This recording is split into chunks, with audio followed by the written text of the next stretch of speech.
The Baltic Exchange can trace its roots back more than 250 years, starting out in a small coffee house in Threadneedle Street, all the way through to its current home in St Mary Axe. But it's been a tumultuous journey, as well as the highs. Her Majesty Queen Elizabeth is visiting the Exchange. There were devastating lows.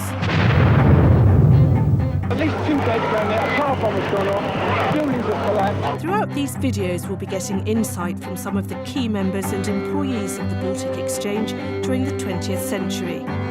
Today we're looking at life on the old Baltic trading floor, where ships and cargoes were negotiated and fixed in the days before email and integrated office systems.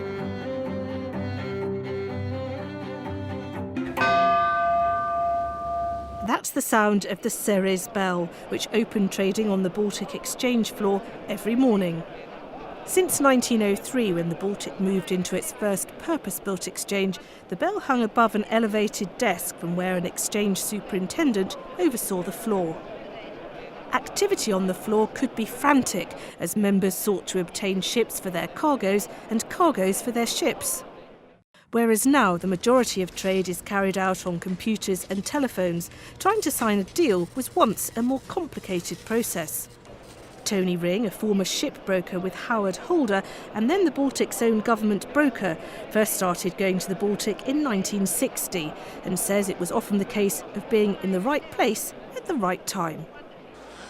We didn't have emails, we didn't have mobile phones, we had telex operators with tapes and things, and we had bander machines to print stuff. You'd have to go up to a representative of, say, Lyris or Lemos or Savliris or whoever it happened to be, and say, you know, do you have any ships in this area?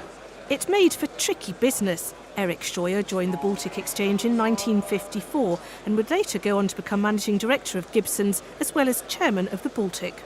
And we were what they called cable brokers, so you had to put you put all your inquiries on sheets of paper, and then your job was to hand them out. During the Second World War, attendance at the Exchange plummeted. By VE Day in May 1945, there were just over 1,200 members of the Exchange, its lowest level.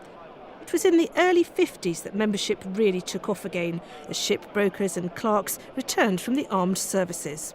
Post-war generation of seniors on the Exchange, they'd all lived through the war in one way or another. We looked on them as a bunch of characters who had a pretty jammy life, really. I mean, they never turned up till 9:30 or 10 in the morning. And if I wanted to conduct a negotiation with one of them in the afternoon, I usually had to go to the Baltic Library and wake him up in a leather armchair to give him a counter-offer.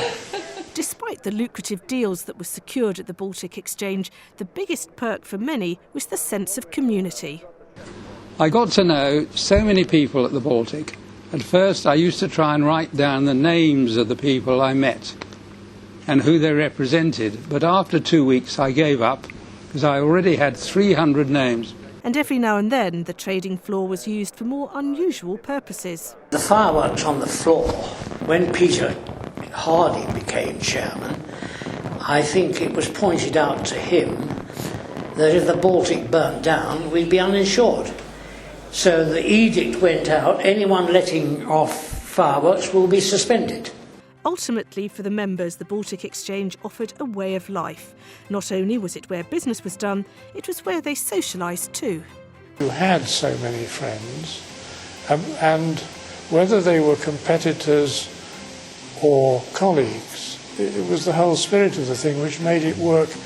We all felt, and I think previous generations also felt, worked so effectively.